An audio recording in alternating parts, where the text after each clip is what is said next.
guys, welcome back to some more AFK Arena. Today we're over on our YouTube account and we have a brand new code that dropped for the 4th anniversary. So this is going to give us a little bit of resources. It is going to give us one full elite pull. So hopefully that is going to be a Celestial or a Hypogean hero.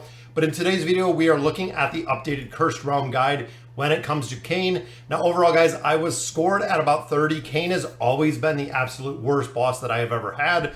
You can see we got down to 18 or 16 with five more attempts in here. So I'm going to run through the teams that I'm using in here, and it varies a little bit when you look at the formations, when you look at some of the best in slot players, some of the strongest players. The formation that I have is a little bit different, and the one that we see over on Cursed Realms Friends is a little bit different. Just because of the build and because of the pets, again, scoring a little bit better. I hope this really helps you score better within this game mode. So in this one, guys, we are using Baden, we are using Kren, we are also using Mortis. Now Mortis, we did put that elite chest on him, so he takes a little bit more damage, allowing him to ult a little bit faster. Then we have the twins, we are running the Fire Breather and Oden within here. Team number 2, we're looking at the Awakened version of Belinda, and here we do also have Yennefer. Now Yennefer is built out a little bit. We have Mishka, we have Tamara, so essentially these 3 heroes provide a lot of crowd control. Belinda amplifying the damage, then of course we're running the Blade Ridge within this one.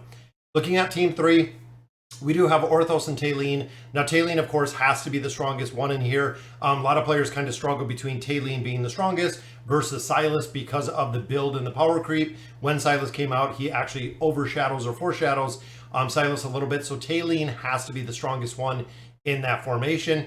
Team number 4, we do have Leonardo. We do have the crowd control team, so we have Raku and we have Khazard in here, as well as the Awakened version of Solus and Saurus in here. Now, of course, we have the Phantasmoth, which will go right onto Raku in this very top part, just amplifying the damage that he does, which is exactly what we want with the crowd control factor of this team.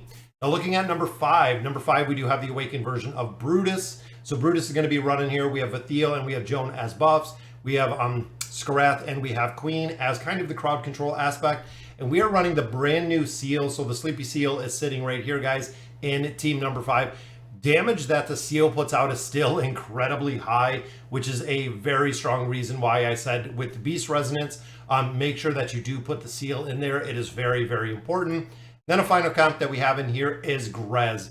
So this, again, a little bit different, because essentially what's going to happen is Kane is going to execute Scarlet within this one, and this is kind of a little bit different. So a lot of times if you follow Grez within this formation, and I believe they do have the note right over here, let me check Cursed Realms really quick and see, but I believe if you do have Grez over here, so it says you want Grez to have the highest combat rating to get the rain buff, but you want to set Rosaline to Scarlet.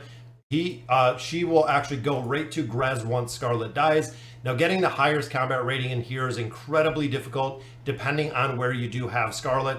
Some players have used Rem as a Scarlet substitute, which I've already done 5 runs with this, guys. You know what? I'm going to drop Rem in here. I know I don't have the furniture built out where I need it to be, but I want to see what the difference is within here to see if it is, again, Rem would have to be built up pretty high. So I want to go ahead, I want to auto battle these 3, and this is what I wanted to try. So we're at 16 right now.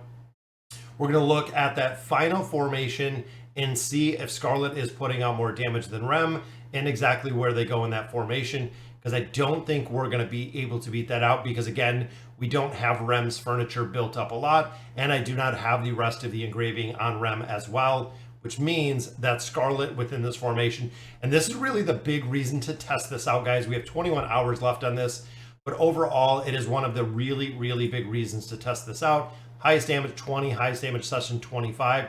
So you can see right there, guys, that the Scarlet comp made a really big difference when it came to the battle in here. So I'm going to drop Rem out. I'm going to drop Scarlet back in here. We'll go ahead and follow Scarlet.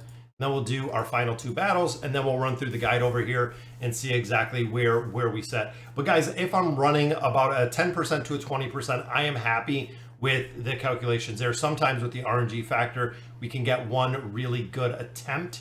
That is actually going to take it quite a bit lower, but it looks like this one I might be stuck at 16 to 18%. Unless this one is a good attempt, 22, 25C. Unfortunately, that is where we'll be for this week, guys. So let's go ahead and check out the guide. All right, guys, so here is the official guide. Again, big shout out to Curse Friends and Tartaros for putting these guides together, guys. It is huge. Now you can see the Merc priority, which is very, very important. So depending on the hero that you have built, it is going to make a very big difference on the build and the priority that you're going through here. Now, when it comes to the tree priority, I wouldn't recommend respecking for this because it is going to cost you some diamonds. But overall, guys, if you're building up the elder tree like you're supposed to, you'll still work incredibly well. So looking at our first comp, this is round one. Again, very high RNG from 4 to 10 billion damage. Now looking here at the best in slot, again, we have Kren, and then we do have the awakened version of Baden. If you don't have Baden, you can see a little bit further down here, there are several alts, including entire alt comps that do not have that awakened version of Baden. But guys, one thing to note with this guide is go through and read all of this. Make sure, it even says right here, the position differences, both front and back, matter.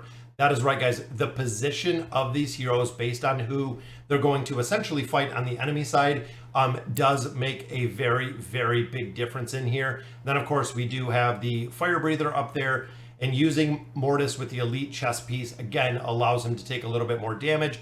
That way you can get him to ult a little bit further. And then, of course, you can see there are a lot of notes in there. Kren note, best in slot is Wing Lion. If no Wing Lion, go for Grassy or Dreary. If using Baden various, a well-built Polar Bear will work as well. So again, a lot of different variations. Now, this is the Whale best in slot. You can see right here, these are what Julius and a couple other players that have that best in slot team were really utilizing within here. Now, this was our second team. We had the Yennefer and we had the Mishka in here. Again, Whale best in slot and best in slot. Blow all the other options out of the water. Even having a lower level of Belinda, guys, will still work incredibly well. So go through here, you can use any Ascension. M20 is sustainable, full built is more reliable. If you have Tamris with that 9 of 9 furniture, going to do a lot more damage. And then, of course, Halos. Halos will buff up multiple enemies. And then here is the best in slot, guys, which does have Kanisa and Rook in there. Again, I ran the best in slot teams, scored incredibly worse. I was about 28 to 32. And I think a lot of it has to do with having the pets built. But looking at just the regular best in slot teams in here, this was by far the best one. So pet notes, the Vespera is best in slot if 18. If not, the Owl is the best choice. Cupcake beats the Moth. So again, pay attention to the pets in here, guys. It is very, very important, especially if you do not have them built up very high. Now looking here, guys, we have Solus, which of course is the first priority to build with the Awakened Heroes, probably followed by Belinda in this point, but we have Raku in there. Even at a lower level, guys, Raku will work very well. You don't want Leonardo to take the taint from, which means lower health will start at the battle. If you play Khazard, that shouldn't be an issue, but if you are running Joan in Khazard's slot, you could, again, really pay attention to the notes in here, guys, making sure. And then, of course, the Whale best in slot, I believe, is the same, but it does have Joan in there instead of running Khazard. Now, looking at our seal, the seal has finally arrived, guys. You can see position 1 through 3, so we have a couple substitutions, even subbing in there if you're looking to, or if you don't have Brutus. Honesta will work. I've never had a lot of luck when it comes to the Flora comp. And then, of course, the Joan subs, you have a couple in there, including Lucretia. Lucretia should be a very strong hero that you built early. And then, of course, Alt 1 runs Lucretia instead of that Brutus comp, which does make a very big difference. Best in slot versus Whale best in slot in the sub comps. Looking down here at the Whale, it is running Lucretia in here with Brutus. Again, a very, very strong build. And then we also do have Mulan in there, and it is with the Seal as well. Super Seal is now best in slot because Buddy can do upwards of 7 billion on his own. Yep, 18 is huge, but best in slot, it will still work incredibly well. Looking at our final team, this has been pretty stationary for an incredible amount of time. When it comes to Rain, it is a really specific way of building this out. You can zero out the sorcery tree, still get good damage on Scarlet. If Scarlet isn't doing damage, she's been targeted by the Blade of Reginance, which of course is the buff that he does, that Kane does have within this game mode.